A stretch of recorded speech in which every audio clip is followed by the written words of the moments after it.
essa figura aí é uma representação da formação da ferrugem, que acontece no aço da estrutura dos navios e das unidades marítimas. Todos nós sabemos que o aço compreende ferro e outros elementos, como carbono, como manganês, fósforo, enxofre, níquel, cromo e muito mais. Então, de acordo com o seu percentual na liga de aço, nós temos várias classes e propriedades inerentes ao aço, o que possibilita o seu emprego em várias situações diversas de estruturas metálicas, incluindo os nossos navios e plataformas.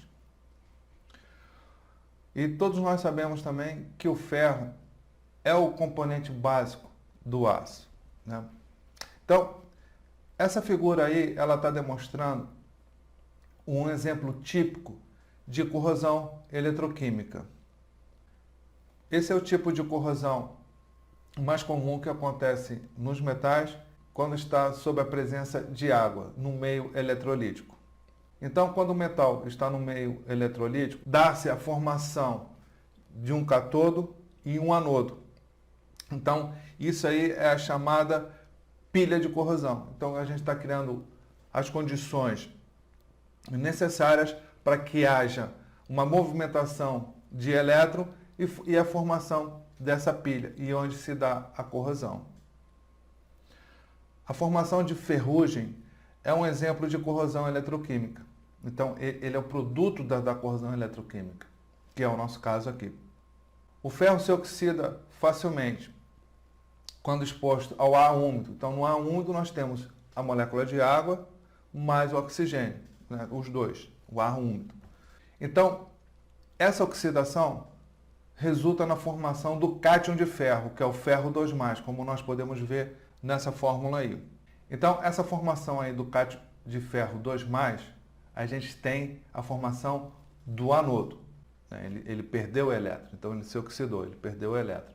Nós teremos também a formação do cátodo pelo processo de oxirredução da água, que é o mais comum e o mais significante dentro desse processo todo, que é dado aí por essa fórmula que vocês estão vendo aí.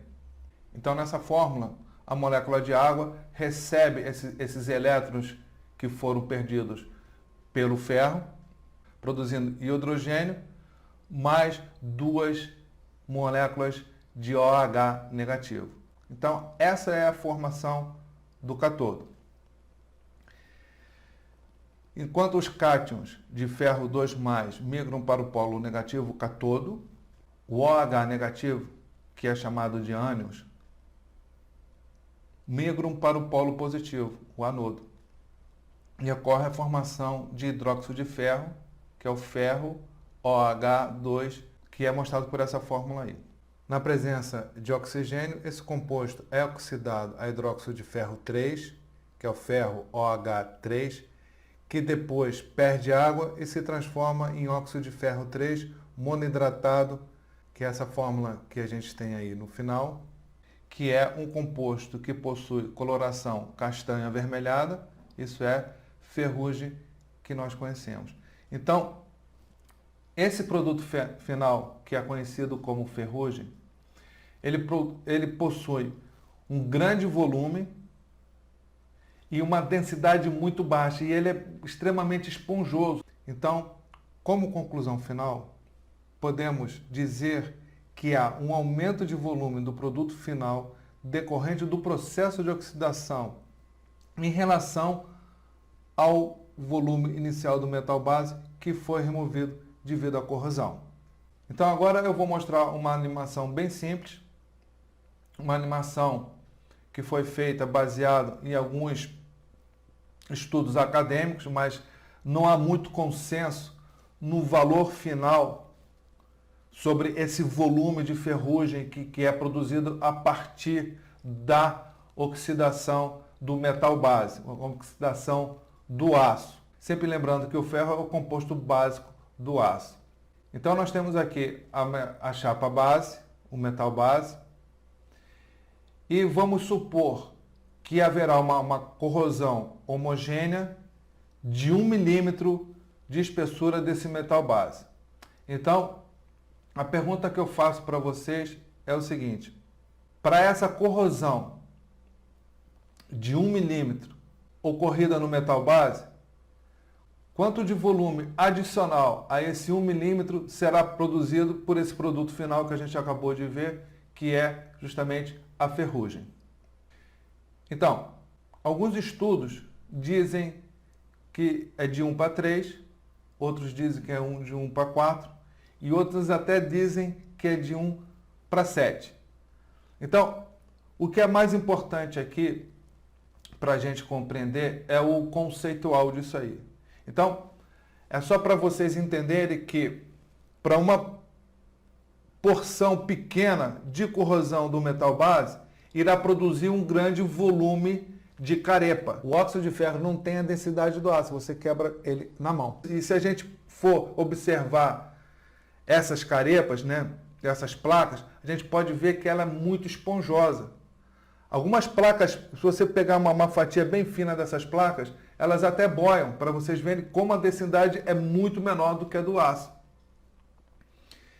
Então, só para a gente ter em mente que nem tudo aquilo que a gente está vendo, como, por exemplo, uma corrosão de grande espessura, a produção de carepa, de ferrugem de grande espessura, não quer dizer que o metal base foi corroído na mesma proporção daquela espessura que você pegou na mão e você viu aquela placa bem espessa, que não é exatamente o que corresponde à corrosão ocorrida no metal base. Então, isso é um dos grandes motivos pelos quais nós não podemos julgar uma estrutura somente pelo óxido de ferro dela criada, seja ela superficial ou seja ela em hard scale, ou aqueles cascões. Porque, veja bem, se for a primeira muda, que eu falo, entre aspas, primeira muda, primeira troca de pele, primeira muda, quer dizer, para você ter aquele cascão de 7 milímetros, nós corroemos apenas 1 milímetro. Mas, visualmente, você olha assim e fala, estruturalmente não está legal. Essa é a tendência. E é uma tendência errada. Por isso é que a gente faz a medição de espessura.